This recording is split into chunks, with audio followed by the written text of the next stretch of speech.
a Argentina também saiu da Copa sem ser campeã, né? A gente se entristeceu porque o Brasil perdeu lá para a Holanda, mas a gente ficou muito satisfeito quando a Argentina perdeu. Há um ranço entre os dois povos, né? E entre outros povos aí pelo mundo existe essa crise, por exemplo, entre Coreia do Sul e Coreia do Norte. Duas nações irmãs, eram no passado um único povo. Hoje existe lá uma fronteira que ninguém pode passar de um lado para o outro. Há uma hostilidade tremenda entre aquelas duas nações. Então, quando pensamos no mundo antigo, havia este sentimento marcado pela arrogância, prepotência, um sentimento de superioridade de um lado e um sentimento de inferioridade do outro lado, quando se tratava de povos distintos. Então, isso também é ectra no contexto do Novo Testamento. Isso pode gerar o que? Racismo, por exemplo. O racismo é produzido em grande parte por esse tipo de preconceito. A ideia de separação entre brancos e negros no sul dos Estados Unidos, o sentimento dos brancos de que eles eram melhores do que os negros. O negro era visto no sul dos Estados Unidos até a década de 60, quando acabou o apartheid ali, como uma sub-raça, como um cidadão de segunda categoria. E o pior de tudo é que haviam teorias no século XIX, teorias antropológicas e sociológicas, que tentavam justificar isso. Até teorias bíblicas, né? As igrejas dos brancos nos Estados Unidos, baseadas na Bíblia, tentavam justificar o racismo, dizendo o sinal de Caim é a cor negra da pele. Então devem ser perseguidos, devem ser escravizados. Quer dizer, isso é um erro de hermenêutica tremendo. Não há nenhum respaldo bíblico para essa interpretação. O problema que houve na África do Sul, né, que vocês viram hoje lá com a Copa do Mundo, nós podemos ter contado e perceber que grande parte daquela segregação acabou. Parece haver hoje um respeito entre os brancos de origem holandesa, de origem inglesa, e os nativos da África naquele país. Eu citei há pouco o problema entre os arianos e os judeus, né? Um problema tão extremo durante o contexto aí da primeira parte do século XX. Uma série de teorias foram criadas para justificar a superioridade de uma determinada raça, que eles chamaram então de uma raça ariana, que teria surgido ali no contexto da Índia, né? Que teria migrado ali pelos montes Urais até chegar à Europa. E na Europa então teria se estabelecido na Alemanha. Então seria a super raça, a raça de um povo perfeito, puro, uma raça pura. Então quem não era ariano, não só o judeu, né? Quem não era ariano, inclusive nós latinos, éramos tidos como sub-raça, porque a raça ariana era perfeita. Mas isso foi utilizado em larga escala para combater os judeus, devido à influência econômica dos judeus na Alemanha naquele período. Principalmente depois do final da Primeira Guerra Mundial, depois do período da Grande Depressão, havia uma hegemonia econômica na Alemanha por parte dos judeus. E isso foi utilizado para tirar esse poder dos judeus. Então, o racismo foi utilizado com a finalidade econômica. Foi utilizado para justificar a perseguição aos judeus. E aí nós conhecemos a história, né? Mais de 6 milhões de judeus condenados nos campos de concentração, mortos da forma mais bárbara possível. E eu tive um professor na universidade do curso de Direito agora negando isso com veemência, né? E dizendo: isso é a história da carochinha, nunca aconteceu, né? Os alemães nunca mataram os judeus no campo de concentração. Existem provas, né? Porque os alemães eram tão cuidadosos que eles registravam tudo. Como é que não aconteceu? Eles registravam as pessoas que entravam e saíam dos campos de concentração. Está tudo registrado, fotos, documentos, tudo registrado, daquilo que foi chamado historicamente do Holocausto. E havia por trás esse sentimento de nós somos superiores a vocês, nós podemos submeter vocês a experiências científicas degradantes, nós podemos matar vocês se quisermos, podemos fazer com vocês o que nós quisermos, porque nós somos superiores.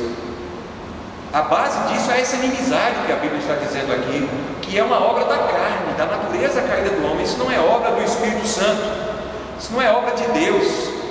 E é interessante que no início, quem conhece a história ali do nazismo sabe que tanto a igreja católica quanto a igreja evangélica na Alemanha, a princípio, apoiou Hitler e apoiou o nazismo. Em 1933, quando Hitler assume o poder, havia um movimento chamado os cristãos alemães, sejam católicos ou protestantes, que apoiaram. Somente em 1937 é que eles começam a perceber realmente quem era Hitler, eles começam a se opor a Hitler. 4 anos depois.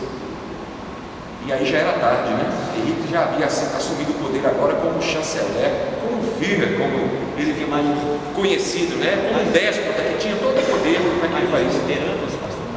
Até os luteranos apoiaram a princípio, né? Depois houve um movimento da igreja luterana chamado Igreja Confessante. Esse movimento então se opôs ao nazismo, se opôs a Hitler. Muitos pastores, teólogos foram condenados também aos campos de concentração, foram mortos. Outros foram expulsos da Alemanha porque se opuseram a este regime. Mas a princípio houve apoio ao regime, porque era uma tentativa de fazer com que a Alemanha desse a volta por cima, né? Porque economicamente a Alemanha estava em frangalhos. Eles apoiaram Hitler pensando nisso. Aqui no Brasil, por exemplo, há uma tendência terrível, né? Por exemplo, de achar que o pessoal do sul do país é melhor do que o pessoal do norte do país. Quem mora no norte e nordeste e vai para o sul sofre claramente este preconceito, né? Inclusive todo mundo é chamado de baiano, né? Tudo é baiano. Da Bahia para cima todo mundo é baiano. E é preconceituosa essa afirmação. Eu me lembro que eu estava aqui um dia em Goiás, eu era pastor em Goiás, peguei um táxi. E aí o motorista falou, quero ir, ó, falta 10 minutos, meu ônibus vai sair da rodoviária, eu quero ir urgente para a rodoviária. E ele pegou ali a rodoviária, é a do centro. Eu falei, não é a do centro, é a de Campinas. Então ele parou no meio da pista assim e falou assim, senhor me desculpa aqui porque eu vou fazer uma baianada agora aqui. E eu baiano dentro do carro dele, já pensou? Eu falei, como é, moço? Preconceito, uma expressão preconceituosa, quer dizer uma coisa errada, né? Uma coisa burra. É como se fosse isso uma coisa simplesmente dos nortistas, dos nordestinos. Quantas cabeças pensantes no Brasil eram de origem do norte e do nordeste? Quantos líderes nacionais tiveram esta origem, né? Que desmentem esta posição preconceituosa. Eu me lembro que o pastor aqui da segunda igreja, eu tinha uma ovelha que era do sul do país, ele sabia que eu era nordestino e ele não tinha problema de preconceito comigo, mas ele não suportava nordestino. E um dia aconteceu um fato, ele falou assim, tinha que ser coisa de nordestino. Eu falei, ué, qual o problema? Eu tive que confrontar, qual o problema? Eu sou nordestino. Não, pastor, o senhor está fora disso. Eu falei, não, eu estou dentro desse negócio aí, eu não quero estar fora, eu estou dentro, né? Aí ele ficou sem graça, desconversou. Então, às vezes esse preconceito, irmãos, está na nossa formação lá de criança, a gente aprende. Não é uma coisa racional, é uma coisa do nosso inconsciente. A gente aprende isso, né? No dia a dia, na forma que a gente vê o pai e a mãe tratando, os amigos tratando os outros. E a gente desenvolve essa mentalidade. Para tirar isso, às vezes, da vida da gente, isso é um trabalhão. A gente diz, não, eu não tenho preconceito, né? Mas aí daqui a pouco você se pega agindo, falando, pensando alguma coisa que é preconceituosa, tá? Então, isso pode acontecer, irmãos, esse tipo de posição preconceituosa pode ser desenvolvida, né? Seja o preconceito racial, seja o preconceito econômico, de achar que o mais pobre, ele é inferior àquele que tem mais condição financeira. O preconceito cultural, acadêmico, de achar que aquele que não tem cultura acadêmica, né, não tem valor. Ou até o preconceito religioso, de que a pessoa que não é do nosso grupo religioso, ele não presta. Então, é preciso tomar cuidado com isso, não é? Eu acho que esse preconceito aí é o que mais matou e é o que mais mata. Exatamente, que é a origem do fundamentalismo, né? E que é extremamente intransigente.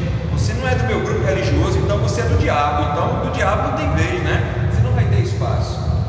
Então, há uma certa demonização do outro quando a gente tem esse preconceito. Quantas guerras existentes no mundo entre diversas religiões, inclusive a religião cristã e outros grupos, tiveram simplesmente uma conotação religiosa. Então é preciso tomar cuidado com isso. Embora nós não vamos concordar às vezes com a posição religiosa do outro, mas nós temos que ter tolerância à diferença, não é? Então é preciso cultivar a tolerância. Então, olha, nós falamos que na antiguidade havia 3 formas então de inimizades. A inimizade grupal nacional, a inimizade ligada à questão dos povos e raças, das classes sociais e dos povos e raças. E em terceiro lugar, a inimizade entre pessoas. Então, isso é inimizade nesse sentido também. Eu não suporto fulano, né? Eu não suporto ciclano. Às vezes a gente vê alguém dizendo assim, eu não gosto daquela pessoa. E essa inimizade é exatamente o oposto do amor ágape, do amor de Deus nos nossos corações. O que é amar? Amar é estar aberto ao outro, é querer o bem para o outro, é fazer o bem para o outro, é ser amigo do outro, é dar a mão